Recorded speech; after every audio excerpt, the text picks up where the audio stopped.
पश्चिम सिक्किमको पेलिङमा जो चाहिँ पानीको विषय लिएर पानी ट्याङ्करले पानीको हडताल गरेको जो चाहिँ हालैमा समाचार सनसनी भएको हामीले सोशलमा देख्नु पाइरहेको छ भने यसै रिपोर्ट लिएर यो ग्राउन्ड रिपोर्ट लिएर म तपाईहरुसँग अहिले यसको निचोड निकालेर म तपाईहरुसँग उपस्थित रहेकी छु र तपाईहरुलाई जानकारी भएको कुरा हो हालैमा जो चाहिँ टुरिज्मको क्षेत्रमा एकदमै प्रसिद्ध है जो चाहिँ पेलिङ छ है पेलिङमा होटलरहरूले पानी बिना यो टुरिस्ट जति पनि आउँछ है टुरिस्टहरुलाई सम्हालि सक्दैन किनभने यति बेसी टुरिस्टहरु पेलिङमा खनिन्छ यसको निम्ति त पानीको जरुरत पर्छ यसै कारणले जो चाहिँ अहिले मेरो स्क्रिनमा देख्नु हुँदैछ यो मानेबुङ देन्ताम क्षेत्रको जो चाहिँ छाङ्गे फल्स भनेर चिनिन्छ यो छाङ्गे फल्समा म आइरहेको छु किनकि यहाँबाट नै जति पेलिङमा पानीहरु चलाइन्छ यहाँबाट ट्याङ्करले पानी बोक्ने गर्छ र यसै विषय लिएर म तपाईहरुसँग कुरा शेयर गर्न गइरहेको छु 3 दिन भयो जो चाहिँ पानीको ट्याङ्करहरुले पानीको हडताल गरेको ट्याङ्कर कुद्न बन्द भएको छ र आज यसको निचोड के छ भन्ने चाहिँ तपाईहरुलाई जानकारी दिनु पर्दाखेरि हामीले यो रिपोर्ट लिनका लागि जो चाहिँ छाङ्गे वार्ड छ है छाङ्गे वार्डको हामीले त्यहाँको जति पनि पञ्चायत स्टाफहरु छ र त्यहाँको निवासीहरु छ उहाँहरुसँग हामीले बात गर्दाखेरि उहाँहरुले भन्नु भएको छ केही दिन अगाडि 2 खेप पानी उहाँहरुलाई इन्फर्म नगरी नभनिकन लाँदाखेरि र साथै यो जो चाहिँ सुन्दरीकरण छ छागेको यो पानीले गर्दा नै यहाँ टुरिस्टहरु आउने गर्छ यसै कारण पनि यो बन्द गरेको भन्ने कुरा हामीले जानकारी पाएको छ भने आज यसै विषयमा पीटीडीए र साथै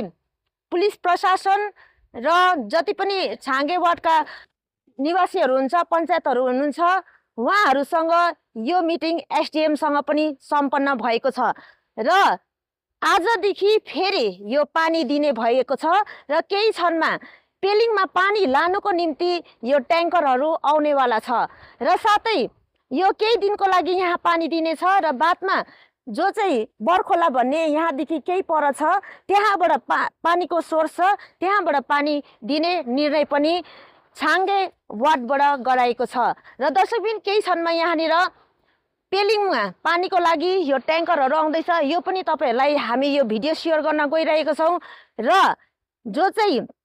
पञ्चायतहरुको स्टाफहरु हुनुहुन्छ है छाङ्गे वार्डको उहाँहरुले आफ्नो कुरा पनि राख्नु भएको छ यस विषयमा र साथै जति पनि पानी लाने ट्याङ्करहरुको चालक गुरुजीहरु हुनुहुन्छ है उहाँले पनि आफ्नो कुराहरु राख्नु भएको छ र यस्तै कारणले एसडीएम ले पनि आफ्नो कुरा राखेको छ यो कुरा पनि हामी तपाईहरुलाई शेयर गर्न गइरहेको छौं र हेर्नुहोस् आज हामीले यो रिपोर्ट तयार गरेको छौं आजदेखि भने यहाँबाट फेरि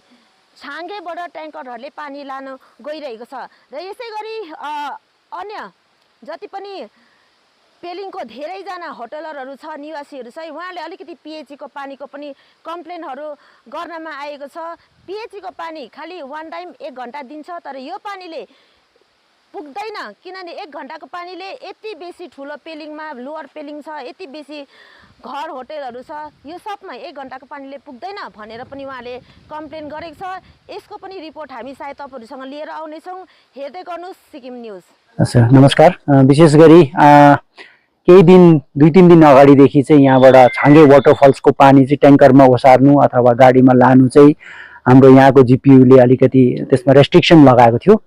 र रेस्ट्रिक्सन लाउँदाखेरि चाहिँ अब चालक दाजुभाइहरुले अर्को जग्गा अल्टरनेटिभ नपाउँदाखेरि पानी भर्नु नसकेर कसलाई दिनु कसलाई नदिनु कम्ती पानी भर्नु सक्दैन भनेर त्यसरी चाहिँ अब उहाँहरुले बन्द गर्नु भएको रहेछ र यसको लागि चाहिँ अब हामी आज यहाँ एउटा सभा बसेर हाम्रो डीसी साहबको इन्स्ट्रक्सनमा एसपी साहबको इन्स्ट्रक्सनमा हामी यहाँ सभा बसेर चाहिँ यहाँनिर चाहिँ आजदेखि चाहिँ 12 बजेदेखि चाहिँ हामीले पानी चाहिँ यहाँबाट थाप्नु दिने निर्णय गरियो र यसमा उहाँहरुले अलिकति आफ्नो रेभेन्यू जुन चाहिँ छ पञ्चायतको रेभेन्यूमा हामीले अलिकति रेभेन्यू पनि बढाउने काम भयो र यसरी रेभेन्यू बढाएर चाहिँ अब टर्न वाइज त्यो जग्गाको ब्युटिफिकेसनलाई पनि मध्यनजर राखेर टर्न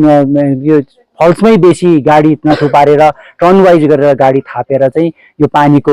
जुन चाहिँ छ प्रब्लम छ यसलाई चाहिँ सल्भ गरिएको छ आजदेखि चाहिँ। र फ्युचरमा उहाँहरूले एउटा नयाँ एउटा सोर्स पनि देखाइदिनु हुने, अलिक उहाँले डेभलप गरिदिनु हुने पनि एउटा उहाँले एउटा आजको सभाले निर्णय गरेको छ। र केही महिना बादमा उहाँले एउटा नयाँ सोर्स डेभलप गरेर त्यहाँ पानी थाप्ने अनि अलिकति उहाँहरूको पनि रेभेन्यू इन्हान्स गर्ने पनि उहाँले